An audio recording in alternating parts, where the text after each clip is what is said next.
ఏసే పునరుత్థానం పొందాడా, లేదా పునరుజ్జీవం పొందాడా, లేదా పునర్జన్మ పొందాడా? ఒకసారి తెలుసుకుందాం. రిజరెక్షన్, పునరుత్థానం, రీఇన్కార్నేషన్, పునరుజ్జీవం, రీబర్త్, పునర్జన్మ. Do you know the difference between these three? Praise the Lord, dear friends. ఈ రోజు పాస్ట్ జరిగిన ఒక అద్భుతం గురించి మనం తెలుసుకోబోతున్నాం. అంటే ఈ రోజు నేను ఈ వీడియో ఎందుకు చేస్తున్నానంటే, క్రైస్తవులుగా ఉన్న ప్రతి ఒక్కరు కూడా రేపు ఈస్టర్ పర్వదినాన్ని సెలబ్రేట్ చేసుకుంటారు. అంటే యేసుక్రీస్తు తిరిగి లేచారు అని చెప్పి దాన్ని సెలబ్రేట్ చేసుకుంటున్నాం. అయితే యేసు తిరిగి లేచారు, బాగానే ఉంది, అన్ని బాగున్నాయి. అయితే ఈ వీడియో చేయడానికి ఒక రీజన్ అయితే ఉంది. ఏంటంటే ఈ రోజు మా కాలేజ్ లో ఒక మేడము రేపు ఈస్టర్ కదా అంటే ఎస్ మేడం ఉంది. అయితే హ్యాపీ ఈస్టర్ అని చెప్పి చాలా బాగా చేస్తారేమో అంటే, అవును మేడం బాగా చేసుకుంటాం మేము అని చెప్పాము. అని చెప్తే నెక్స్ట్ ఆవిడ అన్నది, అవునులే చేస్తారు, రీబర్త్ కదా అన్నాడు. అప్పుడు నేను వెంటనే అంటే ఇంతకు ముందు పోయిన సంవత్సరం కూడా మేడం అన్నారు, బట్ నాకు ఆలోచన రాలేదు. కానీ తర్వాత ఆవిడ అన్న తర్వాత నేను ఆలోచించుకుని, madam it was not a rebirth, it was a restriction. Yes, అది పునర్జన్మ కాదు, ఏసైంది పునరుత్థానం అని చెప్పాను నేను. అంటే నాకు తెలియదు అని చెప్పారు. అంటే చాలా మందికి విషయం తెలియదు. ఫస్ట్ మనము ఎలాగో పునరుత్థానం గురించి మాట్లాడుతున్నాం కాబట్టి ఈ మూడు పదాలు ఉన్నాయి మనకి సేమ్ గా. ఆ మూడు పదాల యొక్క మీనింగ్ ఫస్ట్ తెలుసుకుంటాం. పునరుత్థానం, దీని ఇంగ్లీష్ లో రిజరెక్షన్. అంటే ఇందులో మనం ఏం చెప్తామంటే, మనం కాదు, నేను అది మేడం అడిగిన తర్వాత, అంటే ఆవిడ అడిగిన తర్వాత నేను తన ఇంటికి వచ్చి సర్చ్ చేసిన తర్వాత నాకు 3 మీనింగ్స్ అనేది నాకు కంపారిజన్ గా వచ్చాయి, ఈ మూడు కూడా. అయితే ఆ మూడు వచ్చినప్పుడు పునరుత్థానం మనకి ఏం చెప్తుందంటే, సేమ్ సోల్ ఉంటుంది విత్ సేమ్ బాడీ. ఆ సేమ్ సోల్ తో సేమ్ బాడీతో రేజ్ అవుతుంది. దట్ ఈస్ కాల్డ్ పునరుత్థానం. అంటే ఒకే ఆత్మ, ఒకే శరీరము తిరిగి లేవటం, అంటే మరణము నుండి తిరిగి లేవడాన్ని పునరుత్థానం అంటాం. ఓకే, కమింగ్ టు ద పునరుజ్జీవం, రీఇన్కార్నేషన్ అంటాం. అది ఎలా ఉంటుందంటే, మనకి సేమ్ సోల్ ఉంటుంది but with different body. Same soul ఉంటుంది బట్ డిఫరెంట్ బాడీలో ఉంటుంది అన్నమాట. సో ఇది మనకి పునరుజ్జీవం. Next coming to that, rebirth. Rebirth అంటే పునర్జన్మ. పునర్జన్మ అంటే not same soul, not same body. అంటే ఒక ఆత్మ ఉండదు, ఒక శరీరం. దాని కింద మీనింగ్ ఏముందంటే, no fixed soul, no fixed body, karma will follow. అంటే కర్మ అనేది కంటిన్యూ అవుతుంది అని చెప్పి. అంటే ఫిక్స్డ్ బాడీ అంటే either it was a dog, either it was any animal or any human body, ఎలాగైనా జన్మించవచ్చు. దాన్ని పునర్జన్మ అంటారు. సో ఇదండి మనకి ఉన్న 3 డిఫరెంట్ కేటగిరీస్ పునరుత్థానం. అయితే క్రైస్తవులుగా ఉన్న వారినే కాదు, ఎవరైనా సరే ఇది తెలుసుకోవచ్చు. ఎందుకంటే మనం మీనింగ్ తెలుసుకోవడంలో తప్పలేదు కదా. యేసుక్రీస్తు ప్రభువు వారు పునరుజ్జీవం కాలేదు, పునర్జన్మ కాలేదు. He was resurrection, he was raised. అంటే పునరుత్థానుడయ్యాడు ఆయన. అంటే ఏ విధముగా అయితే చనిపోయారు, యంగ్ ఏజ్ లో చనిపోయారు, యంగ్ గానే ఆయన అదే ఆత్మతో అదే బాడీతో తిరిగి లేచారు ఫర్ ద ఎటర్నల్ లైఫ్. ఈ మూడిట్లో ఒకసారి మనం డిఫరెన్స్ చూసుకుంటే ఏది నమ్ముతామండి? What is the miracle? అద్భుతం అంటే ఏంటి? ఇప్పుడు అది మిగిలిన 2 కూడా ఊహలు అయిపోతాయి. ఎందుకంటే ఇదే ఆత్మతో వీళ్ళలో ఉంది, బాడీలో ఉంది అంటే అది ఒక ఊహ, పునర్జన్మ. వీళ్ళు మరలా జన్మించారంటే వాళ్ళు ఎక్కడి నుంచి, చైల్డ్హుడ్ నుంచి మరలా ఎదగాలి. అంటే అది జరిగిందా జరగలేదా మన ఎగ్జాంపుల్స్ ఉన్నా అది నమ్మలేకపోవచ్చు. కానీ పునరుత్థానం అనేది అదే వ్యక్తి వస్తారు, అదే సోల్తో వస్తారు, అదే బాడీతో వస్తారు. కాబట్టి ఇట్ వాజ్ నిజం. Jesus is truth. We are dive into the point. ఇప్పుడు మనం ఎలాగో పునరుత్థానం గురించి చెప్పుకున్నాం. ఈ పునరుత్థానం అనేది this is not a story, it is a faith, hope and foundation to the Christianity. ఒక ఆశ, అలాగే ఇది ఒక పునాది. ఏంటి? రిజరెక్షన్ ఇస్ ద పునాది. అంటే పునరుద్ధానం అనేది ఆశ, పునాది అండ్ నమ్మకం. ఈ మూడు కూడా రిజరెక్షన్ లో ఉన్నాయి క్రైస్తవులందరికీ కూడా. ఫస్ట్ మనము ఈ రిజరెక్షన్ కి బ్యాక్గ్రౌండ్ తెలుసుకుందాం. మనందరికీ తెలుసు యేసుక్రీస్తు దేవుని కుమారుడు అని. అకార్డింగ్ టు ద బైబిల్ ఆయన సన్ ఆఫ్ గాడ్. అయితే ఆయన భూమి మీద నివసించినంత కాలం నివసించారు, 33 సంవత్సరాలు నివసించారు, జీవించారు. అయితే ఆయన జీవించినప్పుడు ఆయనే మాట్లాడారు. ఏంటంటే ఆయన శిలువ పైన మరణించారు. ఆ మరణించడం జరగడం వల్ల పాపాలు క్షమించబడ్డాయి. ఎప్పుడైతే యేసయ్య శిలువ మీద మరణించినప్పుడు డిసైపుల్స్ ఎవరైతే యేసుక్రీస్తును వెంబడించారో శిష్యులు అందరూ కూడా they felt very sad and bad. చాలా బ్యాడ్ గా ఫీల్ అయ్యారు, హోప్లెస్ గా ఫీల్ అయ్యారు అండ్ సాడ్ గా ఫీల్ అయ్యారు. ఎందుకంటే వారందరూ కూడా ఆయన్ని ఒక గురువుగా పెట్టుకొని ఫాలో అవుతున్నారు. అటువంటిది గురువునే అంటే సిలువ మీద చంపేసేటప్పటికి మనందరికి హోప్ లేకుండా పోయింది. అలాగే చెదిరిపోయారు. అలా they get into their own works. వాళ్ళ ఓన్ వర్క్స్ అనేది కూడా వెళ్ళిపోయారు. They forget what God said. వాళ్ళు మర్చిపోయారు ఏంటంటే యేసుక్రీస్తు బ్రతికున్నప్పుడు ఏం చెప్పారు, 3వ రోజు నేను లేస్తాను అని ఆయన చెప్పారు. ఆ విషయాన్ని వాళ్ళకు నమ్మకపోవడం వల్ల వాళ్ళు మర్చిపోయారు.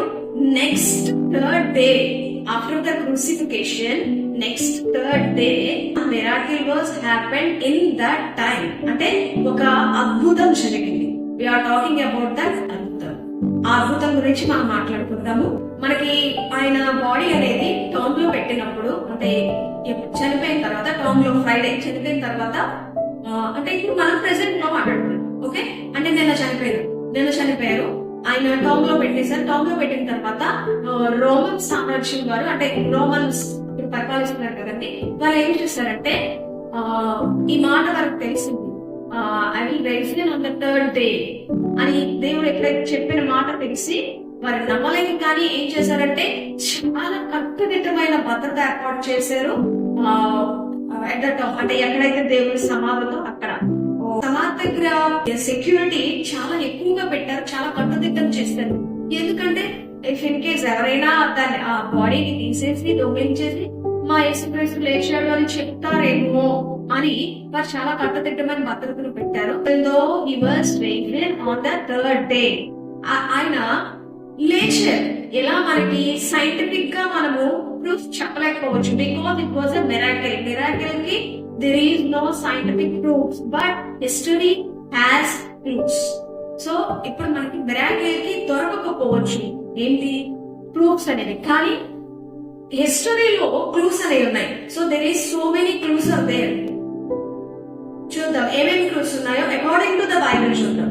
In the Bible says Matthew 28:6 ఆయన అక్కడ లేడు, ఆయన చెప్పినట్లే లేచాను అని దేవదూత మందలేని మరియకు చెప్పినట్టు. అంటే మార్నింగే థర్డ్ డే మార్నింగ్ ఆమె సమాధానం సిద్ధపరచడానికి వెళ్ళినప్పుడు ఏంజెల్ అనేది మరియతో చెప్తుంది అనమాట. తను వచ్చిన తర్వాత చాలా మందికి ఆ విషయం అనేది స్ప్రెడ్ చేస్తుంది ఆ విషయాన్ని. ఓకే, ఇది తెలుసుకున్న తర్వాత చాలా మంది వచ్చి తర్వాత చెక్ చేసిన తర్వాత ఆ టాంబ్ అనేది ఖాళీగా కనిపించింది. This was one proof from the Bible. ఇది ఒక క్లూ అనేది బైబిల్ నుంచి ఉంటుంది. అండ్ నెక్స్ట్ వచ్చేసి మనకి సైంటిఫిక్ ప్రూఫ్ అనేది బైబిల్లోనే రాయబడింది. హండ్రెడ్స్ ఆఫ్ విట్నెసెస్ అంటే 100 మంది సాక్షులు ఉన్నారు. యేసుక్రీస్తు తిరిగి లేచిన తర్వాత 40 days ఆయన భూమి మీద సంచరించారు. ఆయన్ని అందరికీ కనపరుచుకున్నారు. సో ఆయన అందరికీ కనపరుచుకున్నప్పుడు అక్కడ ఏం జరిగిందంటే హండ్రెడ్స్ ఆఫ్ పీపుల్ చూశారు. ఒకరు ఇద్దరు కాదండి, హండ్రెడ్స్ ఆఫ్ పీపుల్ విట్నెస్ ఉన్నారు. మనం ఏదైనా కోర్టులో కానీ ఎక్కడైనా జడ్జ్మెంట్ లో 2-3 సాక్ష్యాలు తీసుకుంటారు కదండి, కానీ అక్కడ ఎంతమంది కనిపించారు, నెంబర్ ఆఫ్, అంటే 100 మంది సాక్షులు ఉన్నారు. So that was the second clue Jesus was raised అని చెప్పడానికి. నెక్స్ట్ ఇంకొకటి ఏంటంటే అండి, ఇది మనందరికి బాగా తెలిసిన విషయం, ర్యాపిడ్లీ స్ప్రెడ్ ద క్రిస్టియానిటీ. అంటే చాలా ఎక్కువగా యేసుక్రీస్తు తిరిగి లేచిన తర్వాత చాలా ఎక్కువగా క్రైస్తత్వం అనేది బాగా స్ప్రెడ్ అయ్యింది, మొత్తం ప్రపంచం అంతటా స్ప్రెడ్ అయ్యింది.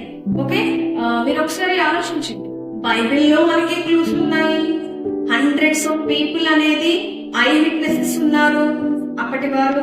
అండ్ నెక్స్ట్ క్రిస్టియానిటీ అనేది చనిపోయారు, ఒక వ్యక్తి చనిపోయారు అంటే దెర్ ఈజ్ నో హోప్, అక్కడ హోప్ లేదు, ఆయన తిరిగి లేచారు కాబట్టి క్రిస్టియానిటీ అనేది అంతగా విస్తృతంగా వ్యాపించింది. ఒక్కసారి మీరందరూ ఇప్పుడు మాక్సిమం అందరూ ఎడ్యుకేటెడ్ పీపుల్ ఉన్నారు కదండి. థింక్ అబౌట్ ఇట్, ఏంటంటే why would disciples risk their life for life? మీకు అర్థమైందండి నేను చెప్పింది? డిసైపుల్స్ అంటే శిష్యులు ఒక అబద్ధం కోసం వారి లైఫ్ త్యాగం చేస్తారా? Is anybody do that? No కదా. ఒక అబద్ధాన్ని ప్రాచుర్యం చేయడానికి ఎవరైనా సరే వారి లైఫ్ ని సాక్రిఫైస్ చేస్తారా? మరలా అక్కడ కూడా కాదు, మొత్తం మన దేశానికి తోమా గారు వచ్చారు, ఇంకా ఇతర దేశాలకు చాలా మంది చాలా రకాలుగా వెళ్ళారు. అంటే ఒక అబద్ధాన్ని స్ప్రెడ్ చేయడానికి ఎవరైనా ఇంతటి త్యాగం చేస్తారా? చేయరు కదా.